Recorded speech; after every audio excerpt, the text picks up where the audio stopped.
11 days ago, I made this movie about the shocking IMF plan. It was basically a new Bretton Woods moment. Now, if you watch this movie, you already know how that video is broken down. I'm not going to talk about it.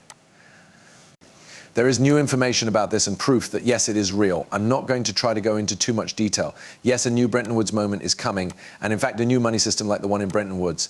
This really is crazy. We're going to separate it. All of you are welcome to the group. My name is Nick. If this video is your first time on the channel, I hope you decide to join by the end. This is the IMF document that was shown in that film. I really think everyone should join the free Discord. In the next sentence, there will be a link at the top. This is a free Discord that is one of the most useful and helpful ones out there. It has a free side with a lot of free crypto gems, market strategies, tips, market trends, and charts. New cheats will also be dropped in this Discord. And we already have a lot of feedback from people in the Discord who have been loving it. Now, what do you wait for? Just click on the link at the top of this sentence to join the free Discord. They told us that the virus has made us live in a new Bretton Woods moment where everything needs to change. It's important to note that if you've been following crypto for a while, or even if you've been in this market since 2020, you know how important the pandemic was to speed up and push the digitalization story into overdrive. Along with the digitization of finance in general, things have been going crazy with DLT, blockchain, and crypto adoption since 2020. That's not even counting CBDCs. On top of that, we have this movie from Subjective Views that shows how they tell the sheeple that their whole money system is about to change. The rest of us have been following along for a while. A lot of buyers are looking forward to a time when the dollar won't be as important. That's the question, would it happen on its own, or do you need another Bretton Woods to make things happen? Look at this. Okay, let's read some old books. Today, July 22nd, 1944, the three-week Bretton Woods conference came to an end with an agreement by 45 countries for unusual multilateral economic cooperation. This was a key step towards the world's financial recovery after the war. That meeting, which took place at a somewhat run-down estate in rural New Hampshire that hadn't been used in almost 2 years, would go down in history many times, especially for the United States, which used its newfound military power to become a world leader in money matters as well. Remember that the British pound was the most important currency for many decades after the United States became the world's biggest economy in the 1870s. All of that changed for good at Bretton Woods. The meeting is best known for setting up the International Monetary Fund, which was the forerunner of the World Bank. However, the most important thing it did was create an open, rules-based global trading system with tools to keep exchange rates stable. The important part is the last part, because the US government promised to turn the dollar into gold at $35 an ounce as part of the stabilization system. This made the dollar the standard currency around the world. Now, that Bretton Woods system of money mostly fell apart 25 years later when President Nixon stopped the dollar from being exchangeable for gold. But by that time, the dollar had already taken the reign. Even if interest rates were to float, investors, global companies, and governments would still prefer the dollar over any other currency. This brings us back to the question of the day. How many percent of the world's money reserves are dollars? The IMF says that 59% of the world's currency reserves are in dollars, which is about 3 times as much as euros. The Bank of International Settlement says that more than 80% of all foreign exchange deals are in dollars.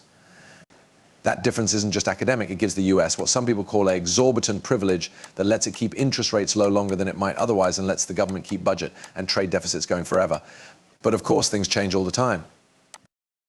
And after 80 years as the world's currency, many investors are looking forward to a time when the dollar will not be as important. That's the question, would it happen on its own, or do you need another Bretton Woods to get things moving again?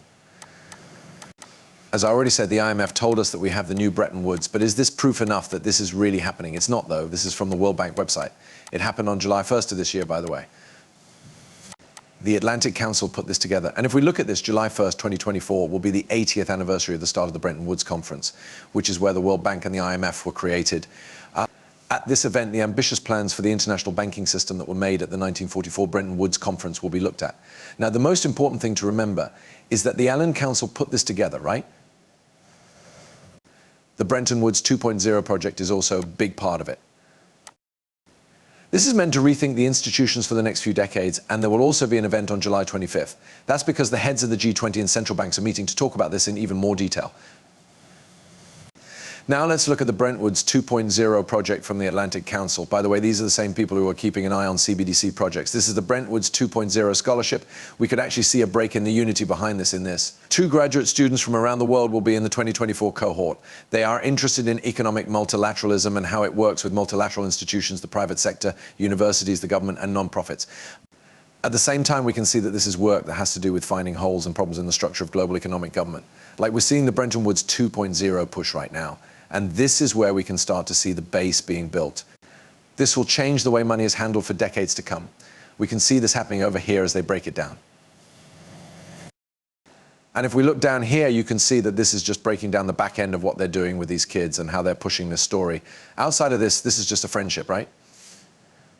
They break this down over here, which is where the project itself is. It looks at the big problems with the Bretton Woods institutions and tries to come up with new ways to run international finance for the modern world economy. And again, the relationship is more about learning, building, and figuring out problems that come up because of this. The main question is, how can we build this Bretton Woods 2.0 system? What can we do to make this happen? We can also scroll down to see the Bretton Woods 2.0 push. What is the Bretton Woods 2.0 project? In 1944, the Bretton Woods institutions were set up so that countries could better coordinate their economies and avoid another world war. These institutions need to be brought back to life and rethought for a global economy that has changed since those days more than 80 years ago. The world's monetary and financial system needs to be reformed badly right now when there are fierce geopolitical rivalries and global problems that have never been seen before. But what would a Bretton Woods system look like if it came into being today? And that's where a lot of these things happen. There is a lot of study behind this that shows how they could make this happen. Their job is to help the IMF. Their job is to help the World Bank. As far as I can tell, they're working with the biggest names in the business to bring this back to life. How can we get them to fit in with modern life? How can we build on what we already know about Bretton Woods and make it work in the digital world? The Atlantic Council wants to bring the Bretton Woods institutions up to date for the 21st century. This document dates back to 2022. This is what they are completely focused on. It looks like this is the split if we look down here. This essay talks about how the Bretton Woods institutions, like the World Bank Group, can be changed. World Trade Groups and the International Monetary Fund. In this day and age, the world needs a Bretton Woods 2.0. Problems like inequality, protectionism, and growing nationalism that led to World War II are back, and these institutions need to be reformed right away. The global economy and trade are now in danger from even bigger problems like climate change, pandemics, global inflation, and problems in the supply chain. The structures we have now are too small and don't have the right tools to deal with the threats of bigger wars and higher food and fuel prices. In essence, they're telling us, hey, guess what? Anything and everything that is out there right now will be used to speed up this push.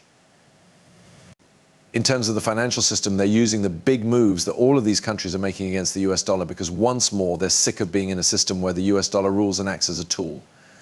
So as we look at this, it seems like all of these problems are just being used to speed up this new Bretton Woods method. This paper makes the case for a new world economic and financial structure. To help solve these problems for the rest of the 21st century, Bretton Woods' structures need to be updated and made new.